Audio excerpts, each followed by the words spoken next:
ব্লকের, সেখানে তৃণমূল কংগ্রেসের যে কমিটি রয়েছে এটা হচ্ছে জেপি অর্থাৎ জেডপি অর্থাৎ হচ্ছে জেলা পরিষদের। এখানে 3 জনের নাম রয়েছে, আপনারা যদি একটু নামগুলো দেখেন, যে যে 3টে নামগুলো, যে প্রথমের নামটা রয়েছে রুম্পা বিশ্বাস, দ্বিতীয় নামটা মুর্মু, এবং তারপরের নামটা হচ্ছে শেষ নামটা সৌগত সরকার। 3টে নাম রয়েছে এবং নিচে আব্দুর রহিম বক্সি, সেই নামটা কিন্তু আমরা সবাই জানি যে তিনি কোন পোস্টে রয়েছেন এবং একাধিক সই করা রয়েছে। আমি প্রসূনবাবুর কাছে শুরুতে জানতে চাইবো যে এই 3 জনের নাম কেন লেখা রয়েছে এবং এই ডকুমেন্টটা কি, মানে পুরো বিষয়টা যদি আপনি একটু বলেন। দেখুন, এটা সম্ভবত 2023-এ যে আমি যা দেখলাম, if I am not wrong, ZP সবসময় একটা অ্যাব্রিভিয়েশন যেটা জেলা পরিষদকে মানে ইন্ডিকেট করে।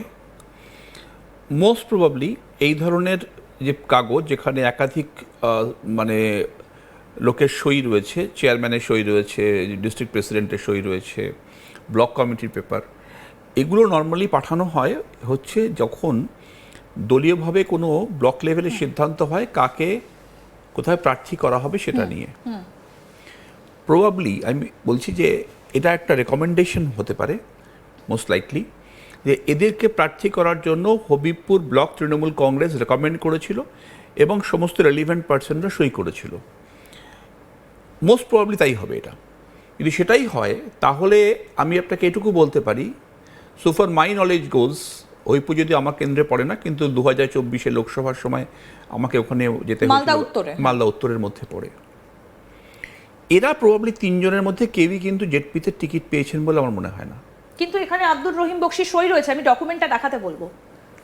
তার মানে তো তিনি এখানে এদেরকে, এই যে আব্দুর রহিম বক্সি, একটু যদি ক্লোজ করা সম্ভব হয় প্রোডাকশন টিমকে বলবো যে আব্দুর রহিম বক্সির সই করা রয়েছে এখানে। Very interesting. এবং অ্যাট দ্য সেম টাইম আমি এই বিষয়ে মানে এই যে পুরো ডাইমেনশনটা নিয়ে কিছুদিন আগেই একটা প্রেস কনফারেন্স করেছিলাম বা প্রেস মিট করেছিলাম। দিস ডকুমেন্ট আমি জানি না আপনারা কোথা থেকে পেয়েছেন, but this justifies my statement to some extent.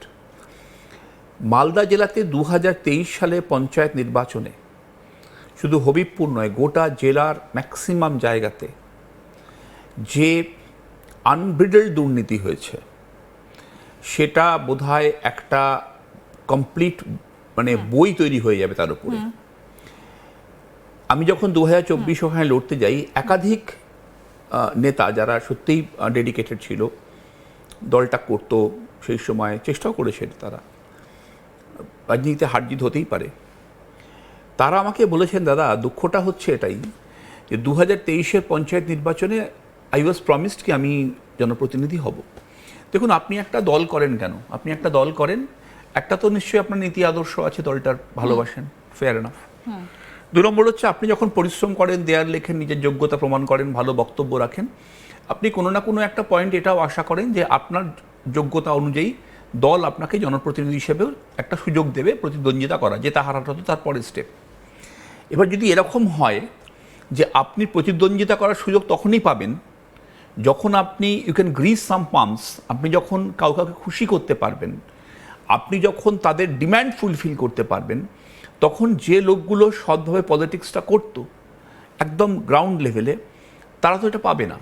আপনি একটা কথা বলেছেন যেটা আমরা দেখেছি, যে আপনারই কথা, যে আপনি বলেছেন 2023 সালে মালদাতে পঞ্চায়েতে সেখানে চুরি নয় ডাকাতি হয়েছে, টাকার বিনিময়ে আপনি বলছেন যে সেখানে আসন বন্টন হয়েছে। অ্যাবসলিউটলি।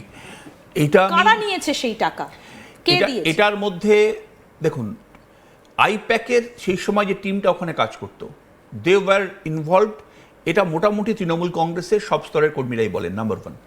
নাম্বার 2 হচ্ছে, কিন্তু আইপ্যাক যতটাই করবে তার কিন্তু ফাইনালি ডিস্ট্রিক্টে যারা সেই সময় পার্টিকে লিড করেছে, হেড করেছে, তাদের সিগনেচার ছাড়া, তাদের অ্যাপ্রুভাল ছাড়া কেউ প্রার্থী হতে পারবে না। এটা মোটামুটি মালদায় ওয়েল নোন ফ্যাক্ট, ডাকাতি হয়েছে, চুরি হয়নি। এবং শীর্ষস্থানীয় কয়েকজনের মধ্যে ইনভলভ ছিলেন। এই জিনিসটা শুধুমাত্র পুরো পঞ্চায়েত নির্বাচনের ক্ষেত্রে প্রথমে হলো টিকিট দেওয়া নিয়ে, যে আমি আমাকে টিকিট দেব, তার জন্য ইউ হ্যাভ টু পে।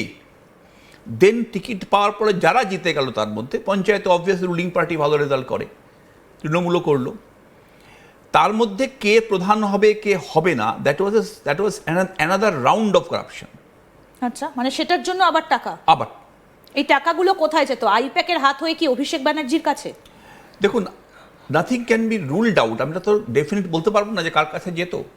তবে এটা ঠিক যে এই যে দুর্নীতিটা হচ্ছে, এটা যদি সাধারণ কর্মীরা, যখন ডকুমেন্টস আপনাদের কাছে এতদিন পরেও আসছে, সাধারণ কর্মীদের মধ্যে যদি এটা জিজ্ঞাসাবাদ করা হতো, দলের তো ইন্টেলিজেন্স ছিল, নবজোয়ারও হয়েছে, সেখানে বলা হয়েছে সকলের কথাই শোনা হবে, কিন্তু যদি সেই কথাগুলো শোনা হতো, তারপরেও শোনা যেতে পারতো, তাহলে এটা কিন্তু অজানা থাকার মতো বিষয় মালদাতে নয়। আজও যদি মালদাতে আপনি ইনভেস্টিগেটিভ জার্নালিজম করেন, ফিল্ড রিপোর্টিং করেন, আপনি 100 জনের সাথে কথা বলেন, this is not a secret at all, is open secret যেটা হয়েছে। এবার আপনি বলবেন যে ডকুমেন্টারি এভিডেন্স দিন, আপনি বলবেন যে কোনো ভিডিও ফুটেজ দিন, কেউ এটা ভিডিও ফুটেজ রেখে করে না, কিন্তু there cannot be any smoke without fire. তাহলে এই যে অভিষেক বন্দ্যোপাধ্যায়ের দিকে এত অভিযোগ তো আপনাদের, এবং আপনিও গতকাল যেখানে গিয়েছিলেন, মানে 21শে জুলাইয়ের মঞ্চে যেখানে গিয়েছিলেন, মানে ঋতব্রত ব্যানার্জিরা যেটা করেছিলেন সেখানে আপনি গিয়েছিলেন, তার মানে আপনাদেরও অভিযোগ অভিষেক ব্যানার্জির দিকেই। অভিষেক ব্যানার্জির গুপ্তধন তাহলে ক্যারিবিয়ান দ্বীপপুঞ্জে লুকোনো আছে, কেন এই কথাটা বলছেন? দেখুন, একটা আমি জিনিসটাকে এভাবে দেখি, এনফোর্সমেন্ট ডিরেক্টরেট একটা ইসিআইআর লঞ্চ করেছে, দ্যাট মিনস আমাদের কমন পার্লেন্সে মানে এফআইআর। সেই এফআইআরের ভিত্তিতে কেয়ারওয়েল অ্যাভিয়েশন প্রাইভেট লিমিটেড বলে একটি সংস্থা, তার অফিসে সার্চ হয়েছে, তাদেরকে, দ্যাট ইজ বিং ইনভেস্টিগেটেড, আমি সোজা করে বললেন। এখন প্রশ্নটা হচ্ছে যে মানি ট্রেলটা এখনো পর্যন্ত ডেফিনেটলি সিলেক্টিভলি, ইডি একটা সংস্থা, সে বাইরে এসে কখনো স্টেটমেন্ট করবে না যে আমার ইনভেস্টিগেশন এই চলছে, সেটা তো কখনোই হয় না। But what ever is coming through the credible media, তাতে কী পাওয়া যাচ্ছে, যেটা কেউ ডিনাইও করছে না কিন্তু, যে না এরকম কেম্যান বলে কোনো আইল্যান্ড নেই, কেয়ারওয়েল বলে কোনো অ্যাভিয়েশন সংস্থা নেই, কখনো তৃণমূল কংগ্রেসের অ্যাকাউন্ট থেকে কেম্যানের টাকাও যায়নি, সেটাও কেউ বলেনি। সো ইফ উই কনসিডার যে সাইলেন্স ইজ অ্যাডমিশন, তাহলে ধরে নিতে হয় যারা সিগনেটারিজ ছিলেন সেই অ্যাকাউন্টগুলোর, সেটা ইনভেস্টিগেশনে পাওয়া যাবে যে কারা কারা সই করেছিলেন সেই অ্যাকাউন্টে। সেই অ্যাকাউন্ট থেকে as per sources, as per media reports, টাকাটা গিয়েছিল একটা ট্যাক্স সেভেনে, which is located in the Caribbeans. সেখান থেকে ওটা ঘুরপথে চলে এলো দিস অ্যাভিয়েশন কোম্পানিতে, which is called Carewell aviation আর হোয়াট এভার। এই কোম্পানি একটা অগাস্টা হেলিকপ্টার কিনলো, প্রাইভেট জেট কিনলো ইত্যাদি, এবং সেইটা তৃণমূল কংগ্রেসেরই শীর্ষস্থানীয় কিছু ফাংশনারি হায়ার করলেন। তাহলে কি দাঁড়ালো?